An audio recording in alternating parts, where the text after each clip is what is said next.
Hey guys, welcome or welcome back. Tisha here, back with another review for Love and Marriage Huntsville.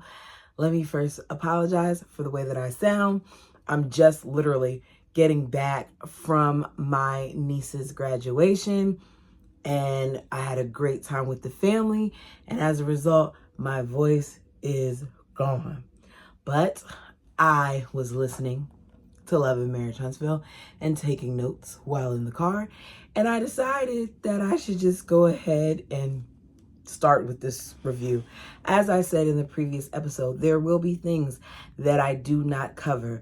I normally tend to be more accurate, more descriptive, more telling you a lot of the episode with my notes, but I'm not doing that this time around for Huntsville because it's a lot of mess. I just want to start off by asking, where was the girl code when all of the Scott women knew that Melody was being cheated on? Where were they? Where was the girl code? Where was the girl code when Kimmy said that she didn't want to necessarily call the mother of Martell's child a side chick? Or when Martell took money from Mel's account without her permission?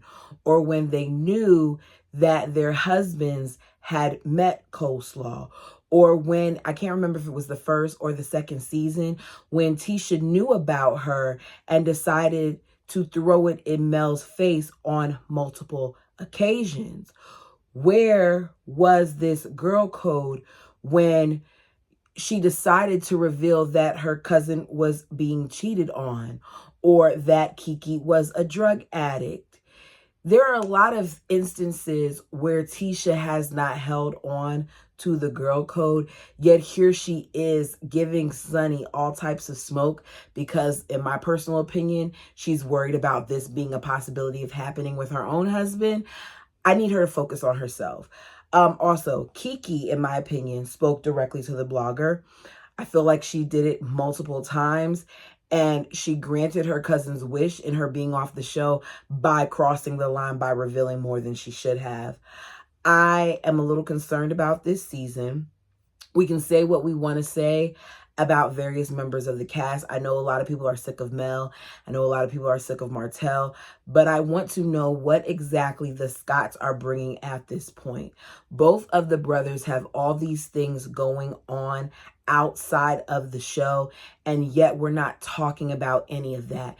Instead, we're focusing on, shocker here, Martell and Mel, Sunny and Moses, and now Destiny. Where is the Scotts, both of them, storyline? And when are they actually going to work? When? We pick up the episode with Carlos being messy by bringing Sunny and Moses on stage. As they come out on stage, you see some people in the audience cheering, some people in the audience booing. There's a lot going on. While they're doing all of this, I'm like, who are these people? Because despite me hearing their names, I never knew what they looked like because I didn't go look for them. Carlos makes a statement about how Moses, it's interesting that Moses can appear on this stage and on this couch, but he wouldn't appear on the same, well, not the same, but on stage or couch with Destiny. And Sunny says, you show up for the ones that you need to show up for. Sunny comes off as very much so like it happened to her, it can't happen to me. And that part of it, I don't like. I really feel like she kind of doesn't make it easy to root for her, despite me not really being a fan of Destiny, just because of how arrogant she appears to be when it comes to this situation. As she walks up, Mel looks a little bit uncomfortable on the stage, and I wish that Mel would have stepped off of the stage for that segment. I don't care for Destiny, but I gotta call things the way that I see it, and it's messy for Mel to be sitting up there while they're having this type of conversation. If anyone should have been a part of this discussion, it should have been Destiny herself. We find out that Sunny was Destiny's producer, and that producers tend to be, according to Carlos, the ones that find out the most information. You share your highs, your lows, all the intimate things with your producers. And as he's saying this, and I know he's trying to make this seem like, okay, you were a producer and now here you go and you went and you got with, one of our people's men. But I didn't see it as that. I want to know who produces Mel. Because he's sitting here telling us all of these things about how you know this and you know that as a producer. But who is Mel's producer? Is Mel producing herself? Because Carlos likes to act like he's not privy to a lot of things that goes on with Mel and Martell. And yet he's sitting here telling us that production knows a lot about the cast. So what exactly is it?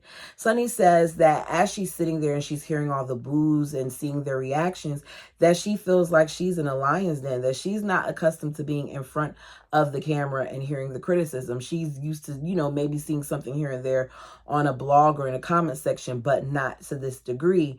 We find out that they did not interact, according to them, until a year after Sonny had left the show. They met in January. I think he said like January 3rd.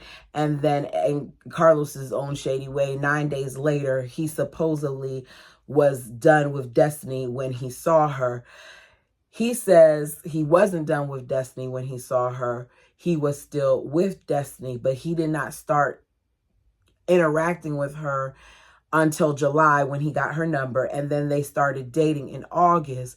Mel's like, I'm listening to this, and she says it on stage. There's a lot of gray area, and as you can see at this stage in my life, I'm kind of a black and white person, and it is a lot of gray area. Him and Destiny, according to him, did not break up, but she knew that they weren't together. That doesn't make sense to me.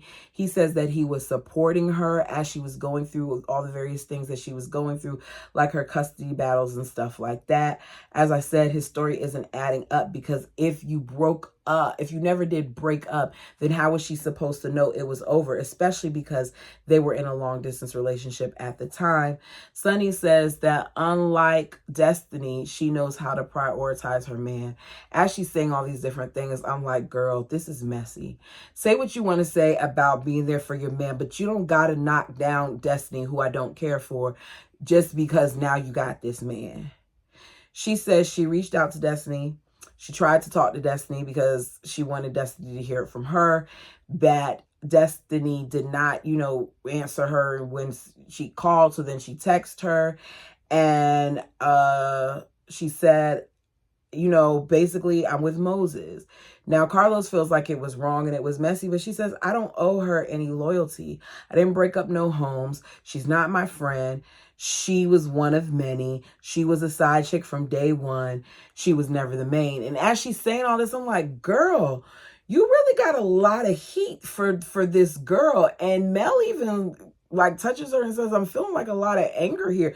And it doesn't seem warranted for the way she's talking, but I guess she's mad based on whatever interviews Destiny has done. So we see the Scott brothers and they're in a vehicle. They're heading over to talk to Martell about his most recent interview. Martell says he already knows. No, Marceau says that he already knows that Martell isn't going to change. So there's really no point in them going over there. So at this point, he just wants to check out the house that Martell is supposedly working on. I don't know who he's working on with seeing that he still doesn't have a builder's license. But I appreciate Marceau being honest and saying like, look, I'm just going to check out this building because I already know that he's not going to, listen to anything that we have to say. So Marceau says Martell needs help and that he keeps doing things and getting worse and worse. Martell says, she's sitting here trying to make me seem like I'm an abuser. She went low, so I'm going to go lower. I don't feel like she tried to make it seem like that man was anything. I think that there is levels to abuse. You all have so much to say about her making sure that she's protecting herself and that she's protecting her kids. Read the paperwork and see under the description that he sent her harassing texts, that he sent her a video of herself, which you probably already knew about it because I wouldn't be surprised if at some point he sent it to some of the men of what Melody and him were doing. And you threatened to show it. You did. You've given different variations of this story on various outlets, and then you come up here and you act like she did this out of thin air. I don't care if it was 5 days ago or 5 years ago. When you decided to threaten her, that's when she did what she needed to do. So he claims that he tried to wave the white flag, which is why in that episode where they met up at that T spot, he kept saying, "I'm waving the right flag," and she was looking at him like he was crazy because he had previously, I think he at that point was trying to get custody of the kids. So he says things on camera to try to make himself look good, like we don't see the other things that are going on, or like Ariane isn't revealing things. She says, he said that she can do and say whatever she wants out here, knowing that, he's not going to retaliate. And it just, makes her go even harder because he's not going to retaliate. And I was laughing because I'm like, does he really believe the crap that is coming out his mouth? Do you really feel like Mel is just at you for no reason?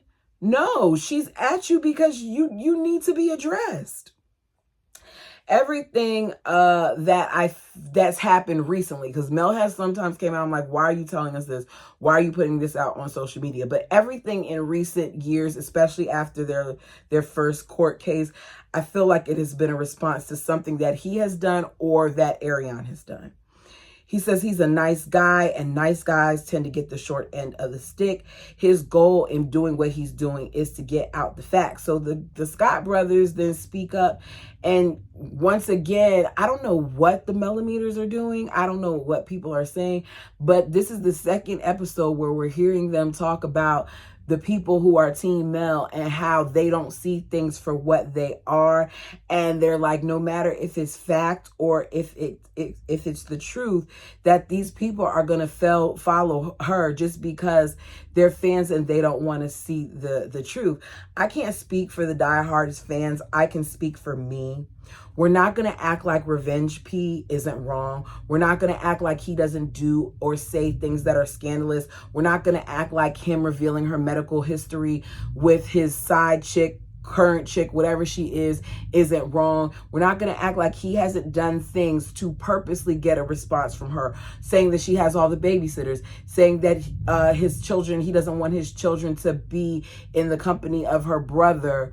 He doesn't want them to watch his kids, mainly because of his sexual preference, rather than the fact that he's good to their kids. It's just dumb stuff that he does. But you're okay with them being around a lady who talks negatively about them in various ways and their mother all the time. Makes no sense.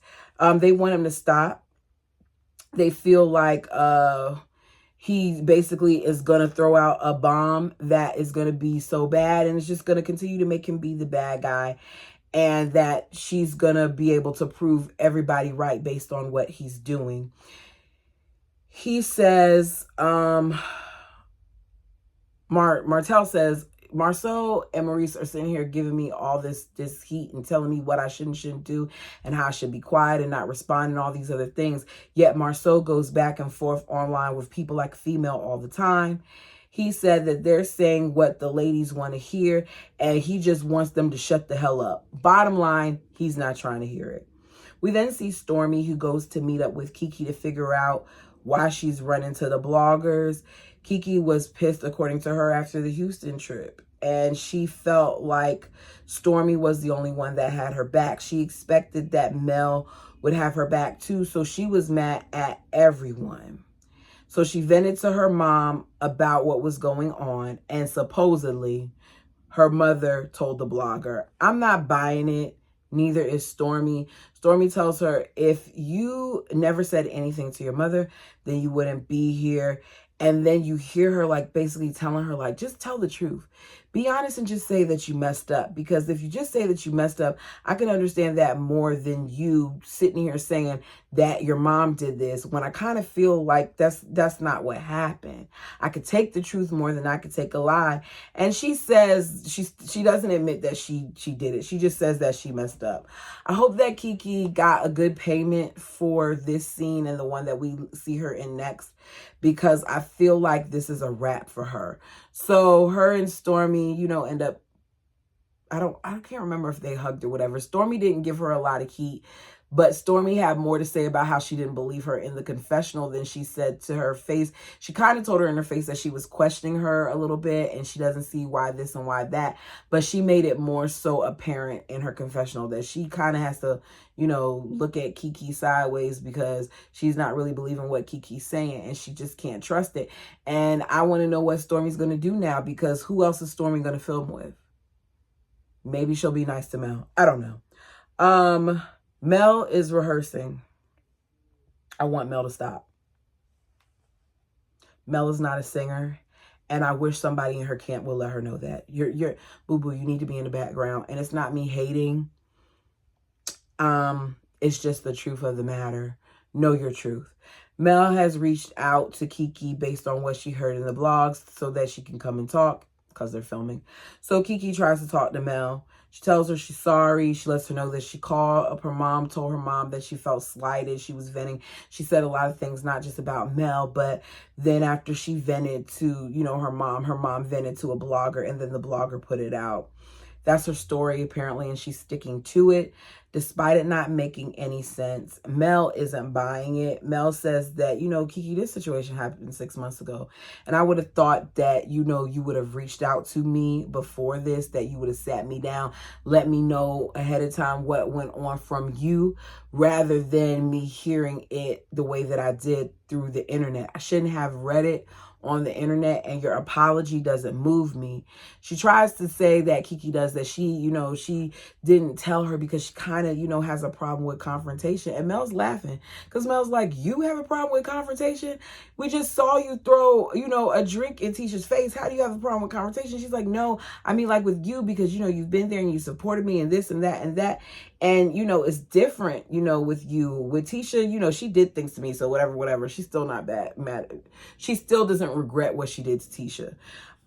Mel basically tells her, like, look, I warned you to be careful about who you have certain conversations with, what you say and what you tell these bloggers. And when you decided that you wanted to share things beforehand, in other words, when you decided you wanted to tell the ins and outs of what was going to go on in production, because I don't know what Kiki said because I didn't listen to it.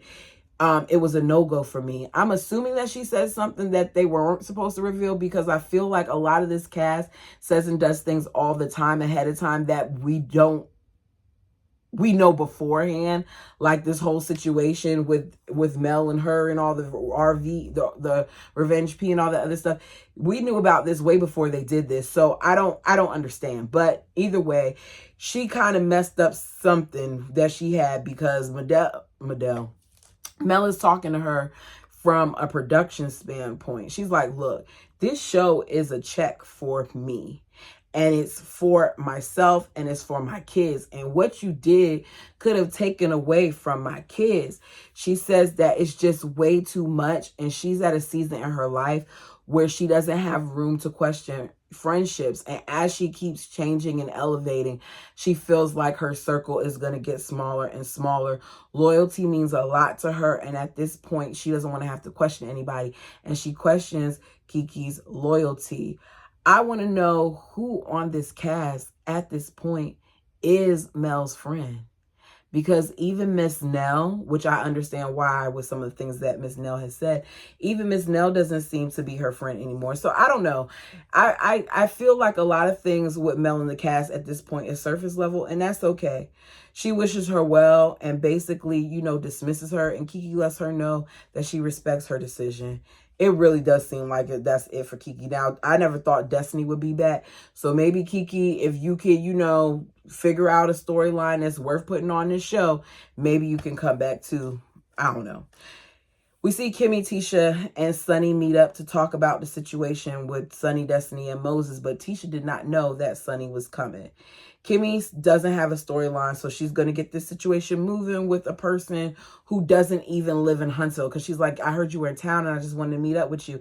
And I'm like, okay, so we're really about to talk about this person and see her throughout this thing, and they have a confessional look at this point, and they're not even living in Huntsville? Tisha says it's trifling, and it could have easily been one of their producers trying to sleep with their husbands, and it's unprofessional, and it all boils down to Tisha being upset that this happened because Tisha don't trust her husband. Sonny says, let's be clear, I wouldn't want any of your husbands. I said, I know that's right, Sonny. I feel like I got to side eye you, but let it be known you wouldn't want them, because I wouldn't want them either, but I wouldn't want Moses either. She says, and I was professional while I was in this environment. Unpopular opinion, y'all tell me yours. I don't really feel like Sonny owed her anything. Destiny has said that she's been off and on with this man for over 15 years. And at some point, from what I understand, he had a wife. So what are we talking about here? What exactly are we talking about? I feel like, does Sonny deserve to get some heat? Yes. But I feel like Moses deserves more of it, because we're talking about a producer relationship versus someone who's been in your life for over 15 years and supposed to be your friend. So let's address the both of them. Let's not just put this all on her, okay? Where am I at? Sonny says that they didn't even start talking until a year after show, that, you know, he didn't even come to film with her, which is true. He didn't. She says they weren't friends, that the word friend is overly used. She said he pursued her, and at first she said no, and then she prayed about it and decided that she needed to be loyal to herself. She tried to reach out. Destiny didn't respond. Tisha says, you didn't seem like the type to be a trifling female. And I feel like Tisha is bothered because her response to me is too extreme. You're so concerned about what's happening with this guy and with Sonny when they don't owe you anything. If they owe anybody anything in the slightest, it's Destiny. But yet you're the one here giving all this heat. Let Destiny handle her own situation. Let her earn her check. She is an adult. She's now back on the show. So let her give us something that's actual that we can see, rather than the little bit of stuff that she's given us in the past. Because it seems like this time around she'll have an actual storyline. So Sonny says her only regret is that she should have reached out sooner, that they didn't even have an engagement, that they just got married. She said something like she felt a little bad, you know, a little thing in her gut. And, you know, Kimmy's like, well, if you felt something in your stomach, then that lets you know that you were doing something wrong. You know, depends on how you look at it. Either way, she says that, you know, you're acting like I was completely wrong to Destiny. I poured into Destiny as well. I gave Destiny money. And Tisha's like, don't do that. Don't do that. That's a jab. That's the same type of stuff Mel did. And Tisha, you didn't jab people? You jab people too. So Sonny's like, look, Tisha, yeah, it's a jab. She jabbed me, so I'm jabbing back. And then Kimmy's like, well, you did kind of jab at first by seeing her man. Okay. How close were these people really? I don't know. Sonny says they aren't friends. They may not be. I don't really care. Sonny says at this point, it is what it is. She's married. Because of destiny, the actual word, she met her destiny. And that's, you know, about it for this episode. That's actually longer than I thought it was going to be. You all put down in the comment section below, because I want to see a little bit of interaction, because y'all don't comment a lot on the love and marriage stuff. So this is what I want to know. Do you think Sonny is wrong? Yes or no? Like the video. Until next time.